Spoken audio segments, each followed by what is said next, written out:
mampu bayar SPP, jangan sekolahin anaknya di sini. Dasar keluarga miskin, pulang sana, nggak usah sekolah di sini. Assalamualaikum warahmatullahi wabarakatuh. Bayangkan, seorang petani miskin tua datang ke sekolah elit dengan sepeda ontel tuanya, bersama anak semata wayangnya. Namun di hadapan ratusan siswa dan siswi yang berdiri di lapangan, mereka justru dihina, dipermalukan, dan direndahkan oleh kepala sekolah. Semua itu hanya karena telat membayar SPP di sekolah elit tersebut. Anak petani tua itu hanya bisa menunduk menangis, sementara sang ayah berusaha menenangkan dengan tangan tuanya yang bergetar. Hati seorang ayah terasa remuk ketika perjuangannya demi pendidikan anak malah dibalas dengan cemooh dan hinaan di depan banyak siswa dan guru. Tapi siapa sangka, peristiwa memalukan itu menjadi awal dari sebuah kejutan besar.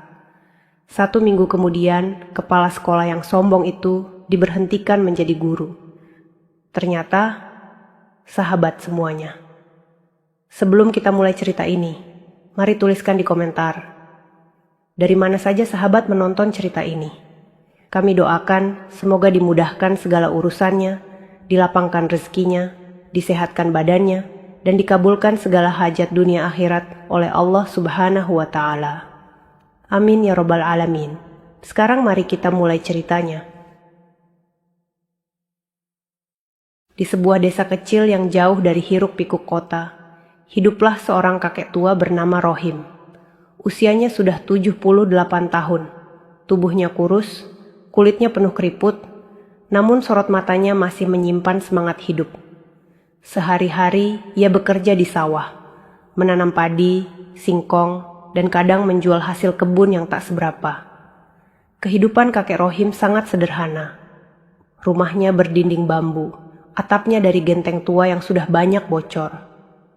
Namun di balik kesederhanaan itu, tersimpan sebuah cerita panjang penuh air mata. Ia pernah menunggu selama 25 tahun untuk memiliki seorang anak. Doa tak pernah berhenti ia panjatkan setiap malam bersama istrinya. Hingga suatu hari, penantian itu akhirnya terjawab. Seorang bayi lahir, tangisnya pecah di tengah malam. Namun kebahagiaan itu dibayar dengan sangat mahal. Sang istri yang selalu setia mendampingi kakek Rohim meninggal dunia saat melahirkan. Hari itu menjadi hari paling pahit dalam hidupnya. Ia harus merelakan cinta sejatinya pergi, sekaligus menerima amanah besar untuk membesarkan anak semata wayangnya seorang diri. Meski hatinya hancur, kakek Rohim berjanji di depan jasad istrinya bahwa ia akan menjaga anak itu dengan seluruh hidupnya. Seiring berjalannya waktu, anak itu tumbuh menjadi remaja yang cerdas. Kini ia sudah duduk di bangku SMA elit di kota besar. Banyak orang di desa heran, bagaimana mungkin seorang petani tua yang hidup pas-pasan mampu menyekolahkan anaknya di sekolah semahal itu. Tapi bagi kakek Rohim, pendidikan adalah satu-satunya warisan berharga yang bisa ia berikan. Namun belakangan ini, bayang-bayang kesulitan mulai menghampiri. SPP sekolah anaknya sudah menunggak selama 3 bulan. Beberapa kali anaknya pulang dengan wajah murung, membawa kabar yang membuat hati kakek Rohim semakin resah. Dan benar saja, suatu sore, anak semata wayangnya pulang dari sekolah sambil membawa sebuah surat. Dengan wajah cemas, ia menyerahkan surat itu ke tangan kakek Rohim. Surat panggilan dari kepala sekolah. Kakek Rohim membaca surat itu dengan tangan bergetar. Kepalanya terasa berat, dadanya sesak. Ia tahu, besok adalah hari yang sulit. Ia harus datang ke sekolah elit itu, menghadap kepala sekolah, dan mendengar keluhan tentang tunggakan biaya yang tak sanggup ia bayarkan. Malam itu, kakek Rohim duduk sendirian di teras rumahnya. Angin malam berhembus dingin, suara jangkrik bersahutan, sementara ia menatap ke langit yang bertabur bintang. Dengan suara lirih, ia berbisik dalam doa, memohon kekuatan kepada Allah, agar mampu menghadapi esok hari yang penuh tanda tanya.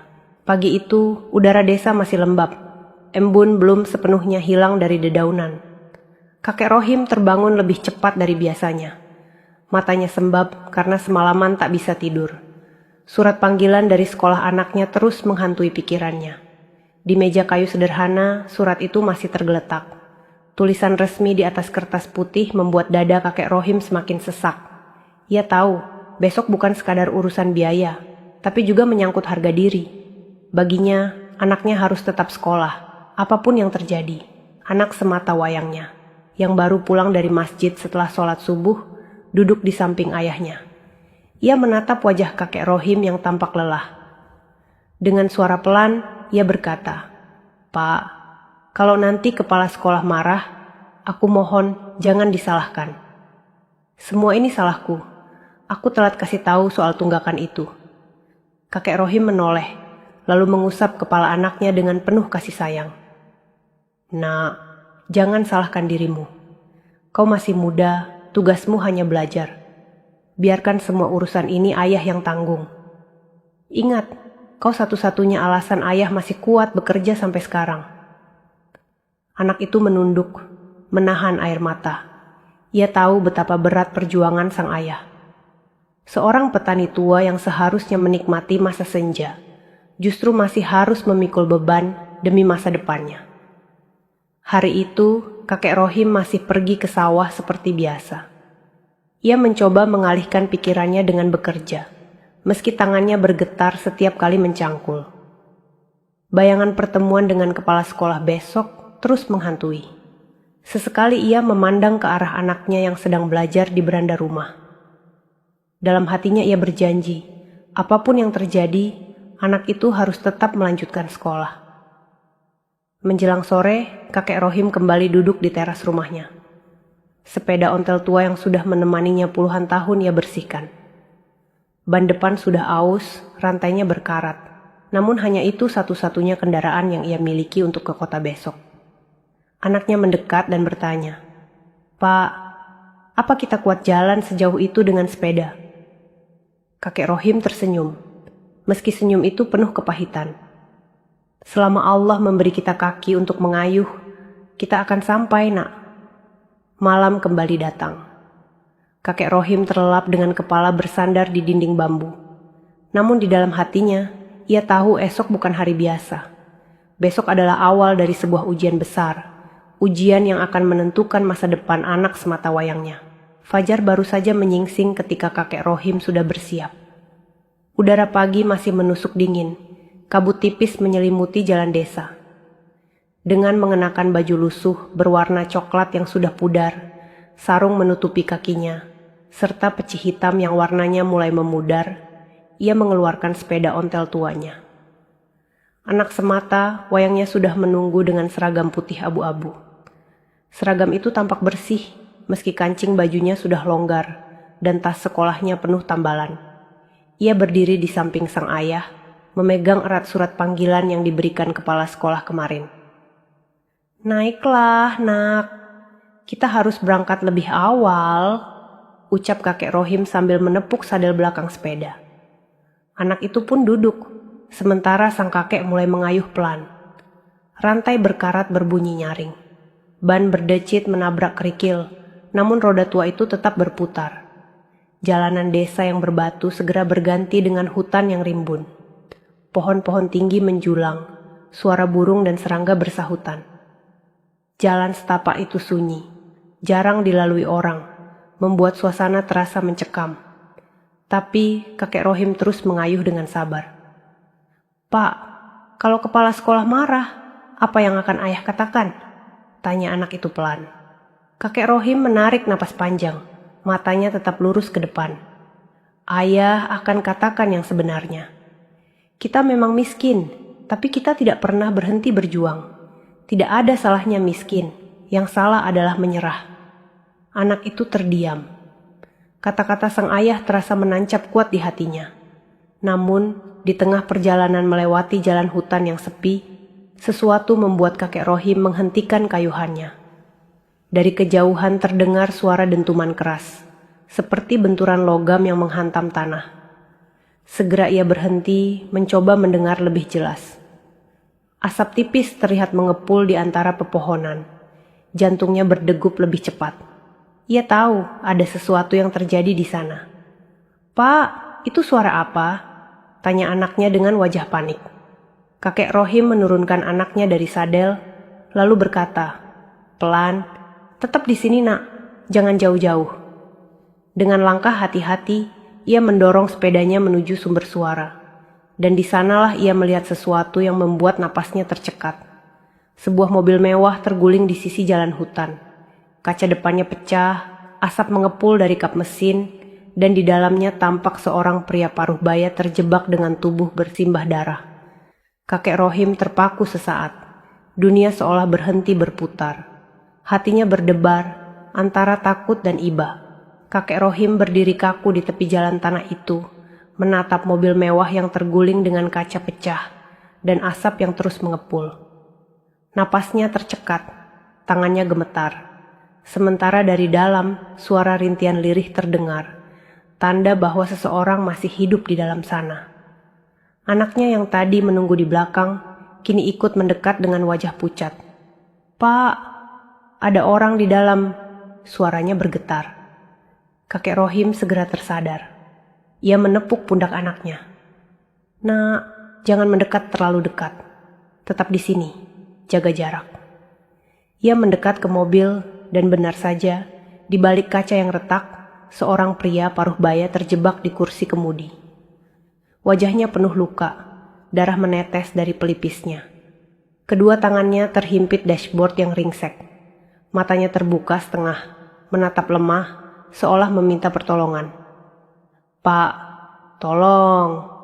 Suara itu keluar dengan serak, hampir tak terdengar. Kakek Rohim tak berpikir panjang. Dengan tenaga seadanya, ia berusaha membuka pintu mobil yang penyok. Pintu itu berat, enggan terbuka. Ia menggertakkan gigi, urat lehernya menegang. Tubuhnya yang renta gemetar, namun tekadnya lebih besar dari rasa takut. Setelah berkali-kali menarik dengan seluruh sisa tenaga, pintu itu akhirnya terbuka sedikit.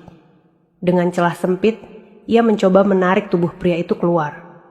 Anaknya ikut membantu, meski tenaganya kecil. Peluh bercucuran, napas terengah-engah, hingga akhirnya pria itu berhasil ditarik keluar dan dibaringkan di tanah berumput. Wajah pria itu pucat, napasnya tersengal. Dengan suara hampir habis, ia berbisik, "Terima kasih, kalian sudah menyelamatkan saya." Kakek Rohim menggeleng pelan, menepuk dada pria itu dengan lembut. "Jangan banyak bicara dulu, Pak. Bertahanlah. Allah masih memberi kita kesempatan." Anak kakek Rohim memandang ayahnya dengan kagum. Meski tubuhnya lemah, meski usianya sudah renta, tapi keberanian ayahnya melebihi siapapun. Kakek Rohim lalu menoleh ke arah jalan. "Nak, kita tidak bisa lama-lama di sini.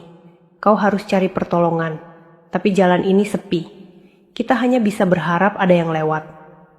Namun sebelum sempat mereka bergerak lebih jauh, pria itu menggenggam pergelangan tangan kakek Rohim. Meski lemah, genggamannya terasa penuh arti. Matanya menatap dalam, seolah ingin mengingat wajah orang yang menolongnya. Kakek Rohim menatap balik, merasa ada sesuatu yang aneh. Wajah pria ini tidak tampak asing, seolah ia pernah melihatnya entah di mana. Namun ia segera menepis perasaan itu. Baginya, yang penting saat ini hanyalah menyelamatkan nyawa seseorang. Pria itu masih terbaring lemah di rerumputan. Napasnya berat, matanya sesekali terpejam lalu terbuka lagi. Kakek Rohim merobek ujung sarungnya dan menekannya ke pelipis pria itu yang terus mengeluarkan darah. Anaknya berjongkok di samping, wajahnya penuh cemas. "Pak, kalau kita tetap di sini, kita bisa terlambat ke sekolah. Kepala sekolah sudah menunggu." Suaranya nyaris bergetar. Kakek Rohim terdiam 1 jam. Kalimat itu menusuk hatinya. Ia tahu, kepala sekolah memang menunggu mereka pagi ini, dan kemarahan besar bisa terjadi jika mereka terlambat. Namun di hadapannya ada nyawa yang sedang terancam. Ia menatap anaknya dengan lembut. "Nak, dengarkan ayah. Ilmu yang kau cari di sekolah memang penting, tapi menolong nyawa orang jauh lebih mulia. Allah tidak akan pernah salah menilai. Kita lakukan yang benar dulu." Anak itu menggigit bibirnya, air matanya menetes. Ia tahu ayahnya benar. Dengan penuh kesabaran, kakek Rohim mengangkat kepala pria itu ke pangkuannya. Ia memberi minum dari botol kecil yang dibawanya dari rumah. Pria itu meneguk pelan, lalu menatap wajah kakek Rohim dengan pandangan yang sulit diartikan. "Bapak, siapa?" "Namanya?" tanya pria itu terbata. Kakek Rohim tersenyum kecil. "Saya Rohim, orang desa. Jangan khawatir, Pak. Allah masih sayang pada orang yang berjuang."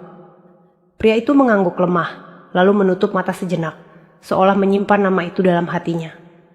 Tak lama kemudian, terdengar suara mesin dari kejauhan. Sebuah truk kecil melintas. Kakek Rohim segera melambaikan tangannya, berteriak meminta pertolongan. Sopir truk menghentikan kendaraan, lalu membantu mengangkat pria itu ke dalam. "Nanti kami bawa dia ke rumah sakit terdekat, Pak," kata sopir truk. Kakek Rohim mengangguk, lalu menepuk bahu pria yang hampir pingsan itu. "Bertahanlah, Pak. Semoga Allah segera menolongmu." Pria itu membuka mata terakhir kalinya, menatap dalam ke arah kakek Rohim. Ada sesuatu di matanya, sebuah janji yang tak terucapkan, sebelum akhirnya truk itu melaju meninggalkan mereka. Kini hutan kembali sepi. Hanya ada kakek Rohim, anaknya, dan sepeda ontel tua. Ia menghela napas panjang, lalu berkata lirih, "Ayo nak, kita harus segera ke sekolah. Meski kita terlambat, ayah akan tetap hadapi semuanya." Anaknya menatap ayahnya dengan rasa bangga yang sulit diungkapkan. Mereka pun kembali menaiki sepeda tua itu, melanjutkan perjalanan menuju sekolah, tanpa menyadari bahwa apa yang baru saja mereka lakukan akan mengubah hidup mereka selamanya. Langit kota masih kelabu ketika kakek Rohim dan anaknya akhirnya sampai di depan gerbang sekolah. Nafas kakek Rohim tersengal karena perjalanan panjang dengan sepeda tuanya. Sementara anaknya menunduk dalam, wajahnya dipenuhi rasa cemas. Di lapangan sekolah, barisan siswa sudah rapi mengikuti upacara pagi. Para guru berdiri di sisi kanan, memperhatikan dengan sikap formal. Namun dari jauh, terlihat sosok kepala sekolah berdiri di panggung kecil. Matanya berputar tajam, mencari-cari sesuatu. Ia sudah menunggu sejak pagi di ruangannya. Ketika kakek Rohim dan anaknya tak kunjung datang, sementara upacara segera dimulai, hatinya terbakar amarah. Ia merasa harga dirinya dilecehkan. Berani sekali orang miskin itu menunda waktuku. Batinnya penuh murka. Kini, begitu melihat dua sosok yang berjalan tergopoh memasuki gerbang, wajahnya memerah. Ia menekan mikrofonnya dengan keras. Suaranya menggema di seluruh lapangan. "Rohim dan anakmu, maju ke depan." Suasana lapangan mendadak hening.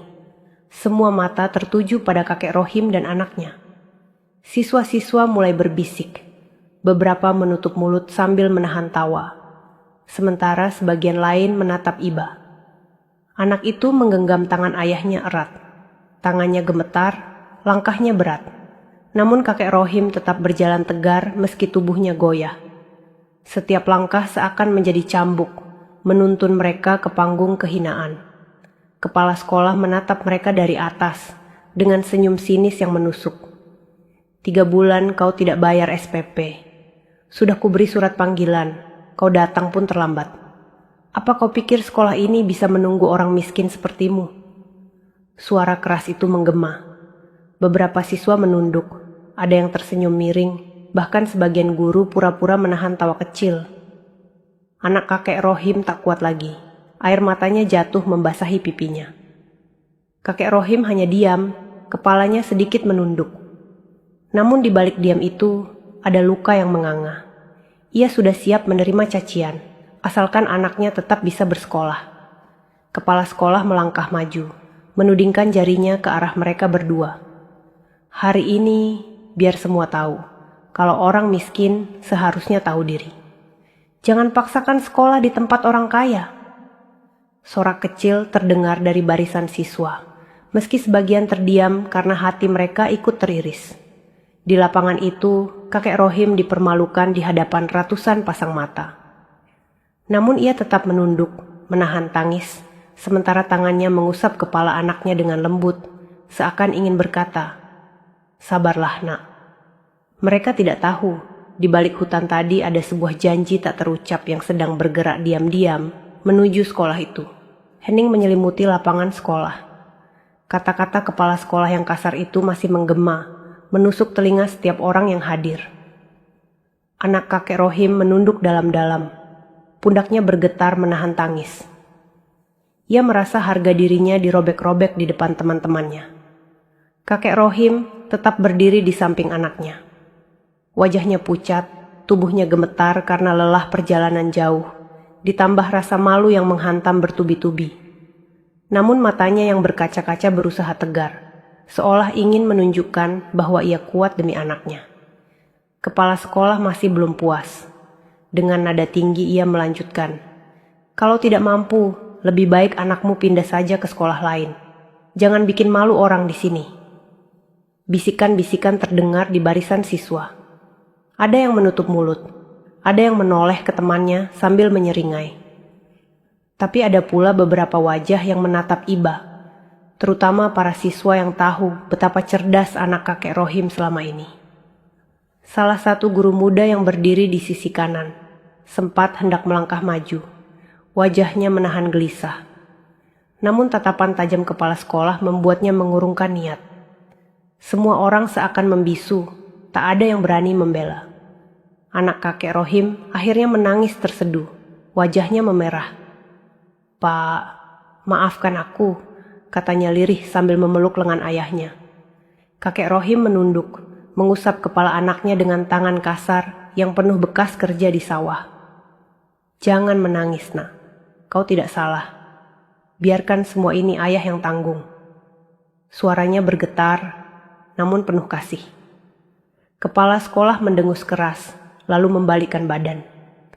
"Kembali ke barisanmu. Jangan bikin acara ini semakin memalukan," bentaknya. Dengan langkah gontai, kakek Rohim menggandeng anaknya menjauh dari panggung. Suasana lapangan masih sunyi. Semua mata mengikuti langkah mereka. Seakan-akan setiap tatapan itu menjadi pisau yang menusuk hati. Di bawah terik matahari pagi, peluh bercampur dengan air mata. Hari itu, kakek Rohim benar-benar dipermalukan di depan umum. Luka itu membekas, bukan hanya di dirinya, tapi juga di hati anak semata wayangnya. Namun tak seorang pun tahu, di balik semua penghinaan itu, ada sebuah kebenaran yang perlahan sedang bergerak. Sebuah mata yang tak terlihat di lapangan itu sedang merekam setiap kejadian dengan tenang, menunggu saat yang tepat untuk membuka tabirnya. Upacara pagi itu berakhir dengan perasaan yang ganjil. Siswa-siswa bubar dengan bisik-bisik. Beberapa masih menoleh ke arah kakek Rohim dan anaknya yang berjalan pelan meninggalkan lapangan. Hati mereka campur aduk antara iba dan takut pada amarah kepala sekolah. Kakek Rohim hanya diam. Tangannya menggenggam erat tangan anaknya, seolah memberi kekuatan. Anaknya masih terisak, wajahnya merah menahan malu. Hari itu terasa begitu panjang, luka di hati mereka seperti tak akan pernah sembuh. Namun di balik kerumunan, tak seorang pun menyadari ada sosok asing yang hadir. Seorang pria berkemeja rapi dengan tas lempang kecil berdiri tak jauh dari pagar sekolah. Ia tampak sibuk dengan ponselnya. Kameranya menyala merekam seluruh kejadian sejak awal. Pandangannya serius, wajahnya tegas, seolah ia memang ditugaskan untuk menyaksikan semua ini. Pria itu mengikuti langkah kakek Rohim dari kejauhan. Ia melihat bagaimana sang kakek menuntun anaknya menuju sepeda ontel tua. Ia juga mendengar bisikan-bisikan siswa yang mengejek, serta komentar sinis beberapa guru yang lalu lalang. Semuanya ia rekam dengan detail. Sesekali pria itu menatap layar ponselnya, memastikan gambar yang terekam jelas. Bibirnya bergerak pelan, seakan berbisik pada seseorang di ujung sana. "Semua sudah terekam, Pak. Bapak tidak salah menilai orang tua itu. Ia benar-benar dihina di depan umum." Di seberang sana, sebuah suara dalam telepon menjawab pelan, "Teruskan. Jangan lepaskan pandanganmu dari mereka. Aku ingin tahu apa yang terjadi setelah ini." Pria itu mengangguk, lalu kembali melangkah pelan mengikuti dari jauh. Matanya tak lepas dari kakek Rohim yang perlahan mengayuh sepedanya meninggalkan sekolah bersama anaknya. Di sisi lain, di ruang kepala sekolah, sang kepala sekolah duduk di kursinya dengan wajah puas. Ia merasa telah menegakkan wibawanya di depan ratusan siswa. Baginya, mempermalukan kakek Rohim adalah peringatan agar tidak ada lagi orang miskin yang berani membebani sekolahnya. Namun ia tidak tahu, setiap kata yang keluar dari mulutnya tadi sudah tersimpan dalam sebuah rekaman. Rekaman yang kelak akan menjadi bukti dan mengubah jalan hidup banyak orang. Hari itu berakhir dengan perasaan getir bagi kakek Rohim. Ia tidak tahu bahwa di balik semua penghinaan ada mata yang sedang memperhatikan dengan seksama. Sebuah janji yang terucap lemah di tengah hutan pagi tadi kini mulai bekerja dalam diam. Hari-hari setelah upacara itu terasa berat bagi kakek Rohim dan anaknya. Setiap kali anaknya datang ke sekolah, bisikan-bisikan dan tatapan aneh dari teman-temannya tak pernah berhenti. Ada yang mencibir, ada yang menertawakan, meski sebagian kecil memilih diam karena merasa iba. Di rumah, kakek Rohim berusaha menenangkan hati anaknya. Ia selalu berkata, "Nak, jangan hiraukan omongan orang. Ingat, orang yang meremehkanmu hari ini belum tentu tahu masa depanmu. Belajar saja yang rajin." Meski bibirnya tersenyum, tapi jauh di dalam hatinya, luka itu masih terasa perih. Sementara di sekolah, kepala sekolah justru semakin jumawa. Ia merasa berhasil menunjukkan wibawanya. Di ruang guru, ia dengan lantang berkata, "Kalau orang miskin berani macam-macam, beginilah akibatnya. Sekolah ini bukan tempat untuk mereka." Ucapannya membuat sebagian guru hanya bisa saling pandang, tak berani membantah. Namun tanpa sepengetahuannya, kata-kata itu juga terekam. Sosok pria asing yang hadir saat upacara terus melanjutkan tugasnya. Setiap langkah, setiap ucapan kepala sekolah, ia simpan rapi dalam rekamannya. Semua itu ia laporkan langsung kepada seseorang yang lebih tinggi. Dan pada suatu pagi, tepat seminggu setelah peristiwa itu, suasana sekolah mendadak berubah. Semua guru dipanggil mendadak ke ruang rapat. Kepala sekolah duduk dengan penuh percaya diri di kursinya, tidak tahu apa yang sedang menantinya. Beberapa menit kemudian, seorang pria berjas hitam memasuki ruangan. Wajahnya serius, tatapannya dingin. Semua guru langsung terdiam, suasana menjadi tegang. Pria itu membawa sebuah map tebal di tangannya. Ia berdiri di depan, lalu berkata dengan suara mantap, "Saya datang dengan perintah langsung dari pimpinan yayasan. Ada laporan yang harus segera ditindaklanjuti." Kepala sekolah mengernyit, tidak mengerti. "Laporan apa? Saya tidak merasa melakukan kesalahan." Pria berjas itu membuka mapnya, lalu mengeluarkan sebuah ponsel. Dengan satu sentuhan, suara lantang kepala sekolah saat mempermalukan kakek Rohim terdengar jelas di ruangan itu. Suara itu menggema, membuat wajah para guru berubah pucat. Kepala sekolah terperanjat, darahnya serasa berhenti mengalir. Matanya membelalak, bibirnya bergetar. Ia tidak percaya bahwa kata-katanya sendiri kini menjadi senjata yang akan menumbangkannya. Pria berjas itu menatap lurus ke arahnya.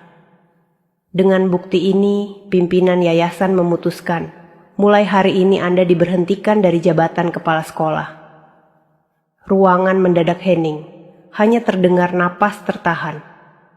Semua orang terkejut, tak percaya bahwa keangkuhan kepala sekolah yang selama ini ditakuti, akhirnya runtuh seketika. Wajah kepala sekolah seketika pucat pasi. Tangannya yang tadi dengan percaya diri bertumpu di meja kini bergetar hebat. Ia berdiri terburu-buru, suaranya melengking penuh panik. "Tidak, itu hanya rekayasa, itu fitnah. Aku tidak pernah mengatakan hal itu," teriaknya. Namun pria berjas hitam tetap tenang. Ia menatapnya dengan dingin, lalu mengangkat tangannya, memberi isyarat. Seorang staf yang sejak tadi berdiri di pintu masuk maju membawa sebuah tablet. Ia menyalakan layar, memperlihatkan rekaman video yang lebih jelas. Di layar itu terlihat wajah kepala sekolah dengan jelas, sedang berdiri di podium upacara. Suaranya lantang, kata-katanya kasar, menghina kakek Rohim dan anaknya di hadapan ratusan siswa. Semua guru yang hadir di ruangan rapat itu terperangah. Tidak ada lagi yang bisa membantah kebenaran rekaman itu. Suara kepanikan terdengar. Beberapa guru menundukkan kepala, sebagian berbisik lirih. Ada juga yang menutup wajah karena malu telah diam ketika peristiwa itu terjadi. Kepala sekolah yang angkuh itu kini gemetar. Ia berusaha meraih map di meja, seolah mencari cara untuk membela diri. Namun tak ada lagi alasan yang bisa ia ucapkan. Pria berjas itu menutup mapnya dengan tegas. Semua bukti sudah cukup. Anda tidak hanya mempermalukan seorang orang tua di depan umum, tetapi juga mencoreng nama baik sekolah ini. Perintah sudah jelas. Anda dicopot dari jabatan kepala sekolah. Efektif mulai hari ini. Anda akan kembali menjadi guru biasa. Suasana ruangan mendadak sepi. Hanya terdengar suara langkah pelan kepala sekolah yang terseret keluar ruangan dengan wajah tertunduk. Semua mata memandanginya, namun tak seorang pun berani berbicara. Sosok yang dulu ditakuti, kini jatuh dalam sekejap. Sementara itu, di luar ruangan, pria berjas itu menerima telepon. Ia bicara singkat dengan nada hormat. "Ya Pak, perintah sudah dilaksanakan. Kepala sekolah resmi diberhentikan." Di ujung telepon, sebuah suara berat menjawab tenang. "Bagus. Pastikan semuanya tertib. Aku sendiri yang akan bertemu dengan orang tua itu. Jangan sampai terlewat." Pria berjas itu mengangguk pelan, lalu menutup telepon. Ia tahu, saat yang dinanti sebentar lagi akan tiba.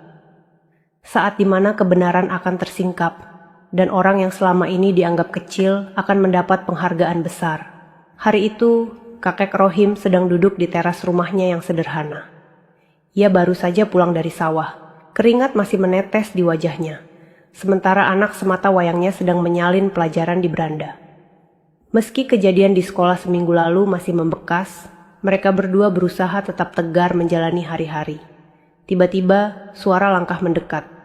Seorang pria berjas hitam muncul di depan pagar bambu rumah itu. Penampilannya sangat berbeda dengan suasana desa.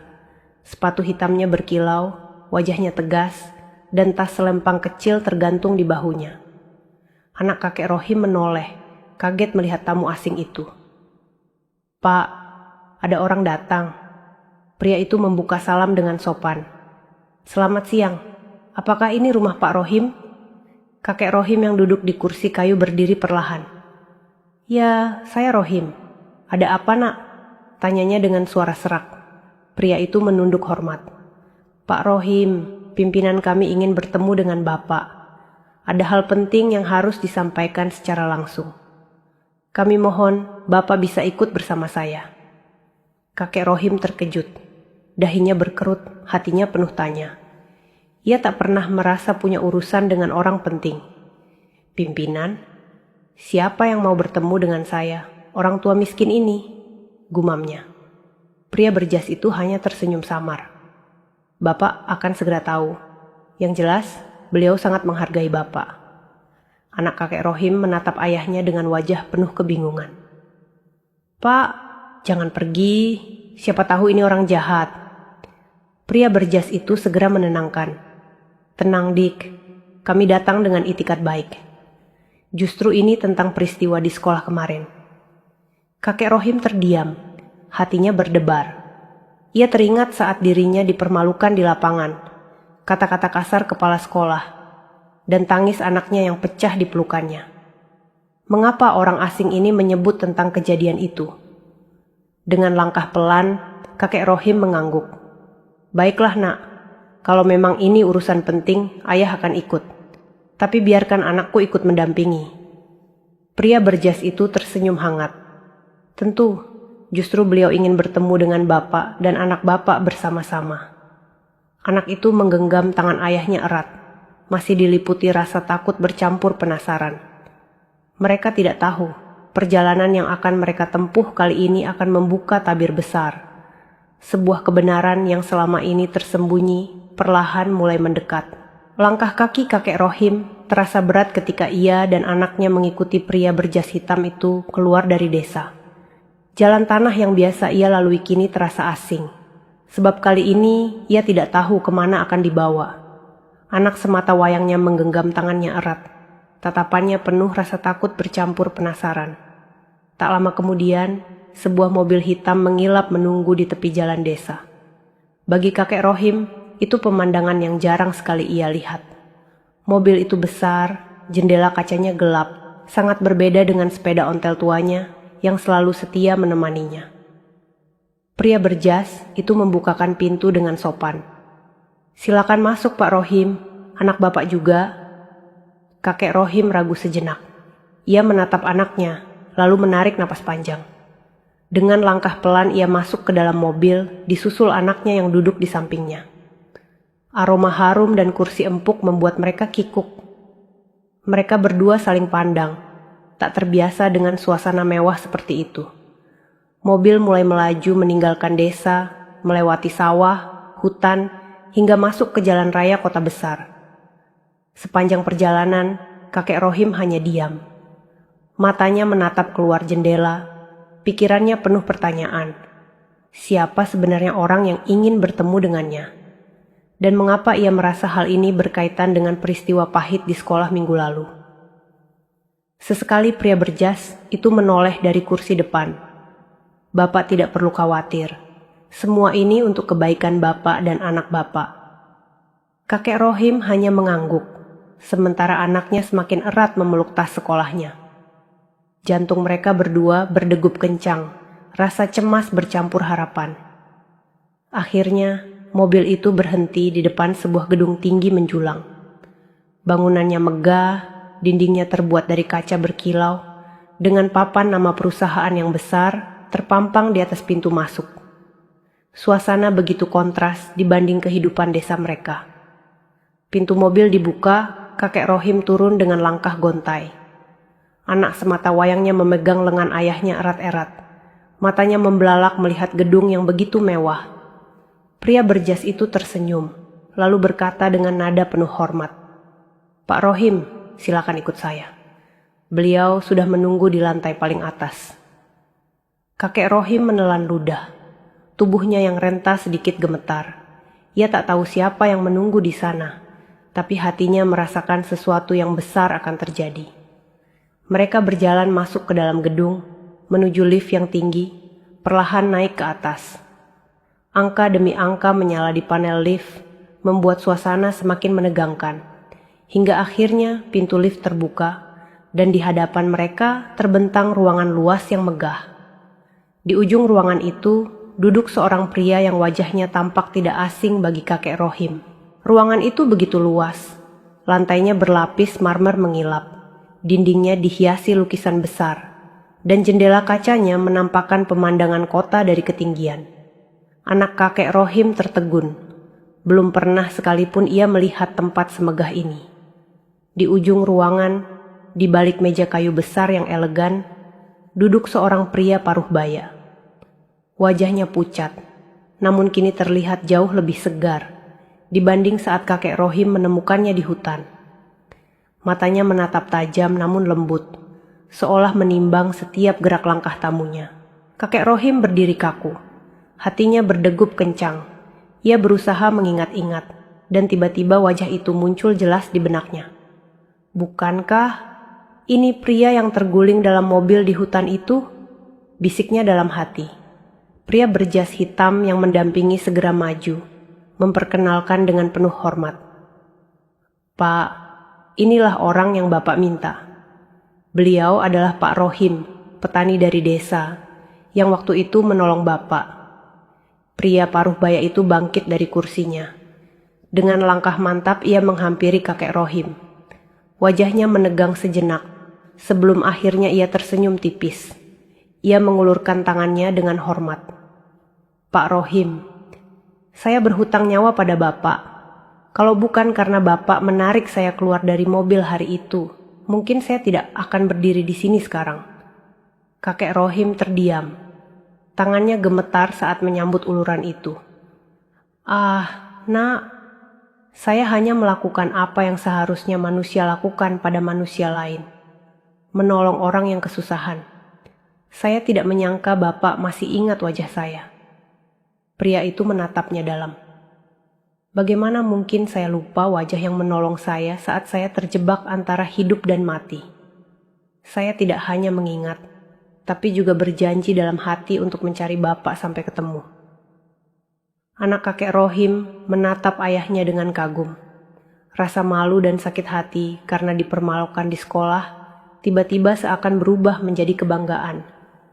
Namun di dalam dirinya masih tersisa satu tanya besar. Siapa sebenarnya pria ini yang bisa memanggil ayahnya ke tempat semegah ini dengan penuh penghormatan? Pria itu lalu menoleh ke arah pria berjas hitam yang merekam kejadian di sekolah. Sudah kau tunjukkan rekamannya? Pria berjas itu mengangguk. Sudah, Pak. Kepala sekolah itu resmi dicopot dari jabatannya. Kakek Rohim terbelalak. Anaknya juga terkejut. Mereka saling berpandangan, tidak percaya dengan apa yang baru saja mereka dengar. Namun, jawaban paling besar belum terungkap. Siapakah sebenarnya pria yang kini berdiri di hadapan mereka dengan penuh wibawa itu? Kakek Rohim masih berdiri dengan tubuh gemetar, mencoba memahami kata-kata yang baru saja ia dengar. Kepala sekolah yang seminggu lalu mempermalukannya, ternyata benar-benar telah dicopot dari jabatannya.